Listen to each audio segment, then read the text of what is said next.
Bonjour tout le monde. Effectivement, j'enseigne au lycée Claudel d'Ottawa en primaire, 5e année. Pour la première année, on a des élèves qui sont équipés d'une tablette. Et donc, pour moi, c'était très important qu'on ait une plateforme pour centraliser les travaux et puis aussi une plateforme pour montrer qu'on travaille et qu'on n'utilise pas uniquement quelques apps de temps en temps, ponctuellement. C'est ce qu'on a trouvé avec Didacti. Donc, ça a permis au cours de l'année de développer des projets que je n'imaginais même pas, puisque les élèves se sont assez vite appropriés l'usage des outils, puis très vite aussi l'usage de la plateforme. Alors, depuis quelques temps, je leur propose des projets qu'ils peuvent réaliser et partager entre eux en les postant sur Didacti. Alors, le projet dont je vais vous parler aujourd'hui, c'est un projet qui a fait des petits, parce que ça a commencé avec ma classe, et puis les classes d'à côté maintenant ont vu le projet, ont vu des vidéos réalisées par les autres, et ont aussi demandé à eux aussi pouvoir présenter leurs livres préférés. Donc moi j'ai des enfants qui sont tous bilingues, donc je leur ai demandé de choisir chez eux leur livre préféré, de nous le présenter en réalisant une petite vidéo.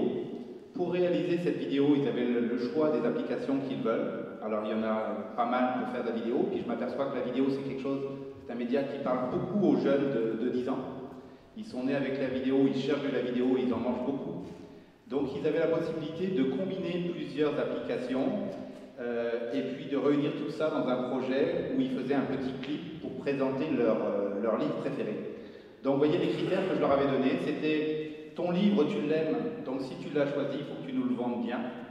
Tu seras évalué sur ton enthousiasme et ta bonne humeur, tu seras évalué sur ta créativité, la qualité de ton français, même pour les élèves qui ont présenté des livres en anglais, la qualité de la présentation, et puis l'impression générale. J'essaye de leur expliquer que quand on fait des présentations comme ça, on doit essayer d'attraper un petit peu les personnes qui vont les voir, et puis l'humour, c'est une chose importante.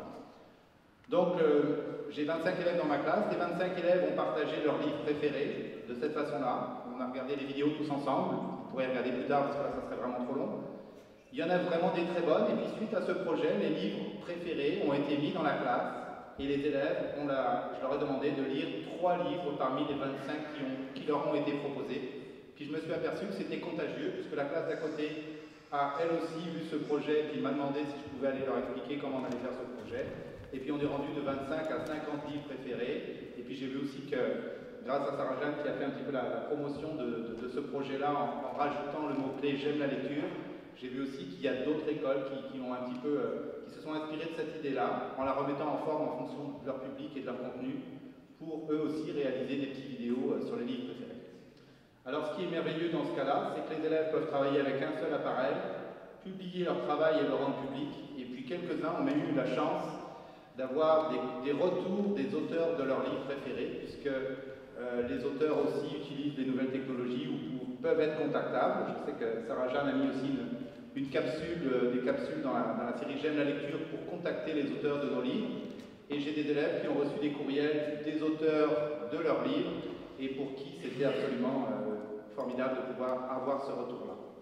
Donc pour ceux et celles qui sont intéressés, vous pourrez regarder un petit peu les vidéos pour voir un petit peu ce que sont capables de faire des enfants de 10 ans. Il y a des choses très bien, il y a des choses moins bien, mais on en parle et on partage nos bons coups et nos moins bons coups autour de ça.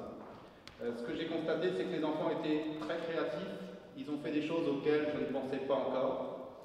J'ai vu des enfants qui ne trouvaient pas ce qu'ils voulaient dans iMovie ou bien dans les applications. Et puis il y a des enfants qui ont composé des pièces au piano, puis ils se sont enregistrés au piano parce qu'ils voulaient une musique qui corresponde à l'ambiance de leur livre ou au scénario. J'avoue que j'ai vraiment été épaté par tout ce qu'ils sont capables de faire.